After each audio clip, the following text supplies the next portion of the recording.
मैं doctor PK. Verma biology के सभी छात्रों एवं शिक्षक मित्रों का इस क्लास में स्वागत करता हूं। पिछले क्लासेज में हमने जेनेटिक्स के कई टॉपिक्स को देखा है।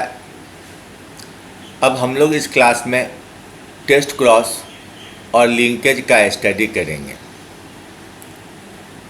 लिंकेज क्या होता है? तो एक ही क्रोमोसोम के ऊपर दो अलग अलग बिंदुओं पर अगर दो जीन्स पाए जाते हैं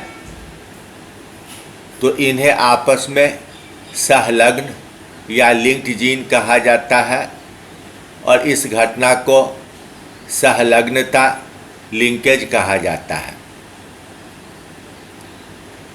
यह नाम लिंकेज और एक दूसरा टर्म क्रॉसिंग ओवर, इन दो टर्म्स का उपयोग मॉर्गन नामक वैज्ञानिक ने 1909 में किया, जो ड्रोसोफिला पर काम करते थे।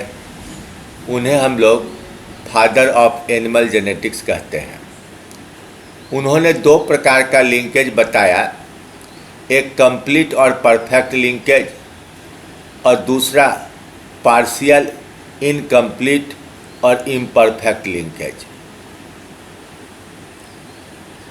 तो जब हम कंप्लीट लिंकेज कहेंगे तो यह क्या होगा? तो the state in which two loci are so close together that alleles of these loci are virtually never separated by crossing over. मतलब ये दो जीन अगर एक दूसरे के एकदम पास पास बसे हों तो इनके बीच में टूटकर अलग होने और नई सजावट के साथ पुनः जुटने की संभावना नहीं रहती है। तो जब नया रिकम्बिनेशन नहीं मिलता है तो कहते हैं कि यह कंप्लीट या परफेक्टली लिंक्ड है। इसकी जानकारी हमें टेस्ट क्रॉस से मिलेगी। कितने प्रकार के गैमीट बनते हैं? तो 2 to the power n। तो अगर दो ही प्रकार का गैमीट बना तो इसका मतलब परफेक्ट लिंकेज, कंप्लीट लिंकेज, और 4 तरह का गैमीट बना तो इसका मतलब पार्शियल या इनकम्प्लीट लिंकेज है ये। अब जब इंडिपेंडेंट असॉर्टमेंट होता है तो 4 प्रकार के गैमीट बनते हैं और बराबर बराबर संख्या में बनते हैं। पेरेंटल टाइप भी 50% और रिकम्बिनेंट भी 50%, यानी 4 गैमीट में 2 होते हैं पेरेंटल और 2 होते हैं रिकम्बिनेंट। लेकिन लिंकेज रहने पर रिकम्बिनेंट नहीं बनेंगे, या बनेंगे भी तो बहुत कम संख्या में बनेंगे, हमेशा 50% से कम बनेंगे। कंप्लीट और परफेक्ट लिंकेज में क्या कहे हम? No recombinant gamete is formed and in absence of recombination only parental types are expected, यानी दोनों पेरेंटल टाइप ही मिलेगा। और पार्शियल और इनकम्प्लीट लिंकेज में क्या हुआ? Recombinants are formed in less than 50% proportion. अब देखिए टेस्ट क्रॉस कैसे परफॉर्म किया जाता है। तो मान लिया कि आपके पास एक पौधा है जो टॉल है। आपको नहीं पता कि उसमें कैपिटल टी है, वह होमोजाइगस टॉल है, या कैपिटल टी स्मॉल टी है, हेट्रोजाइगस टॉल है। तो मान लिया वह हेट्रोजाइगस टॉल है तो इसके 2 प्रकार के गैमीट बनेंगे 50-50%, कैपिटल टी और स्मॉल टी। यह है 2 प्रकार का गैमीट। अब अगर हम इसको एक पेरेंट कैपिटल टी से क्रॉस कराते, टॉल पेरेंट से क्रॉस कराते, तो इसके सभी संतान हो जाते कैसे? तो टॉल हो जाते। तो सभी संतान जब टॉल हो जाएंगे तो फिर आपको कुछ पता नहीं चलेगा। लेकिन अगर आप इसको रिसेसिव वाले से क्रॉस कराते हैं तो क्या बनेगा, कैपिटल टी स्मॉल टी 50% और स्मॉल टी 50%। अब ये रिसेसिव ड्वार्फनेस तभी उत्पन्न होता है जब दोनों पेरेंट से ये आए। तो ये तो एक टेस्ट कराने वाला पेरेंट जो है वो तो स्मॉल टी है ही, तो दूसरा स्मॉल टी कहाँ होगा, तो यहाँ से आया होगा, यानी कि अननोन टॉल से आया होगा। तो जीनोटाइप क्या हुआ, हेटेरोजाइगस। अब इसी तरह एक पर्पल फ्लावर है तो कैपिटल पी है या कैपिटल पी स्मॉल पी है। तो अगर यह कैपिटल पी है तो दोनों गैमिट में होगा कैपिटल पी, और अगर यह हेटेरोजाइगस है तो दोनों गैमिट में 50% कैपिटल पी और 50% स्मॉल पी। अब अगर इसको हम डोमिनेंट से क्रॉस कराते हैं तो चारों के चारों पर्पल हो जाता, लेकिन रिसेसिव से क्रॉस कराए तो 2 पर्पल और 2 वाइट हुआ। इसलिए रिसेसिव से बैक क्रॉस कराने की क्रिया को टेस्ट क्रॉस कहा जाता है।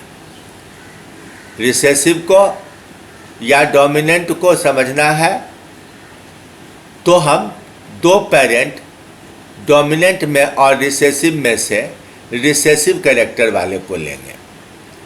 इसी तरह अगर डायहाइब्रिड हो, जैसे मटर में यहाँ लिया गया कि मटर के बीज का रंग येलो और ग्रीन और उसके सीड का आकार राउंड और रिंकल्ड, तो अननोन है ये जानना क्या है कि ये 4 तरह का गैमिट बनाता है कि 2 तरह का। तो अगर ये unknown heterozygous for both character है तो 4 तरह का बनेगा। और इसका हम रिसेसिव से क्रॉस कराएं, हम ग्रीन रिंकल सीड वाले प्लांट से क्रॉस कराएं। तो जब रिसेसिव से कराए तो जो गैमिट में डोमिनेंट होगा सो डोमिनेंट बनेगा और जो रिसेसिव होगा उसका रिसेसिव बनेगा। तो yellow round, yellow wrinkle, green round और ग्रीन रिंकल, संख्या कितनी हुई, 31, 27, 26, 26। ऑलमोस्ट यह इक्वल है, 1:1:1:1:1। तो इसमें रिकम्बिनेशन हो गया कितना, तो 50%। ये 50% रिकम्बिनेशन चारों तरह का गैमिट का बन रहा है। अब यह बात तो आया टेस्ट क्रॉस कराने पर जब यह इंडिपेंडेंट असॉर्टमेंट कर रहा है। यह इंडिपेंडेंट असॉर्टमेंट नहीं करेगा तो यह रिकम्बिनेशन 27 और 26 जो आपको दिख रहा है वो हो सकता है 7 और 6 हो जाए, और पेरेंटल टाइप 51 की जगह पर 31 की जगह पर 51 हो जाए और 26 की जगह पर 46 हो जाए। तो अगले रिजल्ट में आप इसी चीज़ को देखेंगे। पुन्नेट के एक्सपेरिमेंट में जो खेसारी यानी लथाइरस ओडोरेटस स्वीट पी पर किया गया था, पर्पल और वाइट फ्लावर लिए गए और पॉलन ग्रेन का शेप लॉन्ग या राउंड लिया गया। उन्होंने देखा कि पर्पल और लॉन्ग यह डोमिनेंट कैरेक्टर है, इसलिए F1 में पर्पल लॉन्ग आएगा, लेकिन F2 में 9331 नहीं मिला। रिकम्बिनेशन 33 की जगह पर काफ़ी कम मिला। तो इन्होंने सिस कंडीशन में पहले चेक किया कि क्या स्थिति है। यह है सिस कंडीशन, पर्पल लॉन्ग एक साथ दोनों डोमिनेंट और वाइट राउंड एक साथ दोनों रिसेसिव। तो इनकी पहले जनरेशन की संतान हुई कैसी, तो पर्पल और राउंड, और पर्पल लॉन्ग और वाइट, ये दोनों में सिर्फ डोमिनेंट अपीयर होगा। कैपिटल P स्मॉल p में कैपिटल P अपीयर हुआ और कैपिटल L स्मॉल l में कैपिटल L अपीयर हुआ, यानी पर्पल लॉन्ग हो गए। अब ये पेरेंट की तरह होमोजाइगस है या यह हेटेरोजाइगस है, यह जानने के लिए टेस्ट क्रॉस कराए किससे, तो स्मॉल p स्मॉल l से, यानी इस रिसेसिव पेरेंट से इसका टेस्ट क्रॉस कराए। अब रिजल्ट क्या मिला, तो रिजल्ट मिला हमारा purple long, purple round, white long, white round. कितना कितना, तो रेशियो है इनका 7:1:1:7। यहाँ पर यह है रिकम्बिनेशन, एक कैरेक्टर डोमिनेंट एक कैरेक्टर रिसेसिव। इसकी संख्या 16 में 2 यानी 12.5% हुआ। अब ट्रांस कम्बिनेशन में वो चेक कर रहे हैं, तो ट्रांस कम्बिनेशन में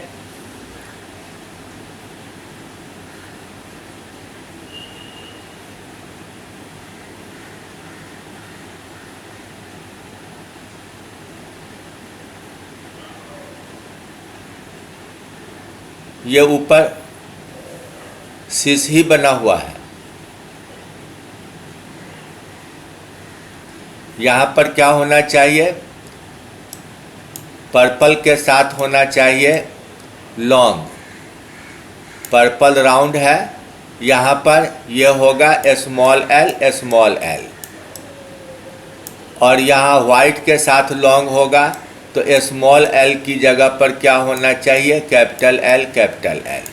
वाइट के लिए स्मॉल p और लॉन्ग के लिए कैपिटल L, और इधर पर्पल के लिए कैपिटल P और राउंड के लिए स्मॉल l। तो पहला जनरेशन ऐसा आएगा। अब ये 4 तरह के जो टेस्ट जनरेशन में संतान बने, उसमें से पर्पल राउंड और वाइट लॉन्ग ये पेरेंटल टाइप है, और पर्पल लॉन्ग और वाइट राउंड है रिकम्बिनेंट। फिर इस रिजल्ट में भी क्या मिला, तो रिकम्बिनेशन 16 में 2 यानी 12.5%। तो यह कैसा केस है, तो यह केस ऑफ इनकम्प्लीट डोमिनेंस है, in case of incomplete linkage है, यानी पार्शियल लिंकेज है, जिसमें रिकम्बिनेशन की संभावना 12.5% है। अब ये ड्रोसोफिला का एग्जाम्पल है, जिसमें बॉडी का कलर ब्लैक और ग्रे है इनका नॉर्मल कलर, और आँख का कलर पर्पल और रेड है, जहाँ रेड है इसका नॉर्मल डोमिनेंट। तो टेस्ट क्रॉस का रिजल्ट क्या आ रहा है, तो 50% में ब्लैक बॉडी और पर्पल आए यानी रिसेसिव, और 50% में ग्रे बॉडी और रेड आए, ये डबल रिसेसिव से क्रॉस कराया गया है। तो यहाँ कोई रिकम्बिनेशन नहीं मिला। इसका मतलब यह केस कैसा है, तो कंप्लीट लिंकेज का केस है। ठीक इसके विपरीत इस रिजल्ट में क्या किया गया, तो आँख का कलर छोड़ दिया गया। यहाँ विंग है नॉर्मल बड़ा और वेस्टिजियल, अब बॉडी का कलर ग्रे और ब्लैक है। तो बॉडी कलर जो ब्लैक है वो रिसेसिव है, और छोटा वेस्टिजियल विंग रिसेसिव है। ग्रे बॉडी और लॉन्ग विंग नॉर्मल है। तो आपको टेस्ट क्रॉस के बाद यहाँ टेस्ट 4 तरह का गैमीट बना और इनका टेस्टिंग हुआ ये रिसेसिव से, तो पेरेंटल टाइप आपको मिले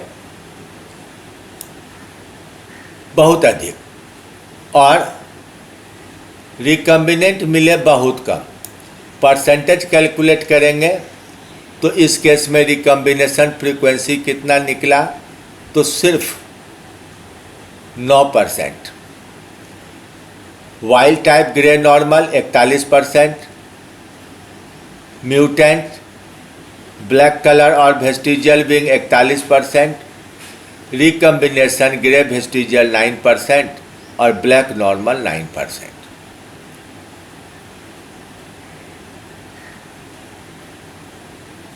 अब इसी रिजल्ट को डिफरेंट सिंबल के साथ भी कई किताबों में है और खुद मॉर्गन ने भी इस सिंबल का यूज किया था। लॉन्ग विंग के लिए उन्होंने स्मॉल एस सिंबल में स्मॉल एस का यूज हुआ, लेकिन प्लस साइन हुआ इसका वाइल्ड टाइप, और बिना प्लस साइन के स्मॉल लेटर है इसका म्यूटेंट या रिसेसिव टाइप। तो पहला जनरेशन में लॉन्ग विंग ग्रे बॉडी है और इसका क्रॉसिंग है शॉर्ट विंग ब्लैक बॉडी, दोनों रिसेसिव कैरेक्टर। तो F1 मिला लॉन्ग विंग ग्रे बॉडी और ये दोनों के दोनों हो गए हेट्रोजाइगस। अब इसका क्रॉसिंग करवाए स्मॉल एस बी यानी डबल रिसेसिव से, रिजल्ट वही आएगा 41%, 41%, 9%, 9%। सेम एक्सपेरिमेंट अलग अलग पर्सन भी करेंगे तो यही रिजल्ट आएगा, क्योंकि जीन का लोकेशन फिक्स होता है, जीन का स्थान अदलता बदलता नहीं है। और अगर बदल गया तब तो जेनेटिक्स में एक नया टॉपिक बन जाएगा कि क्यों बदला।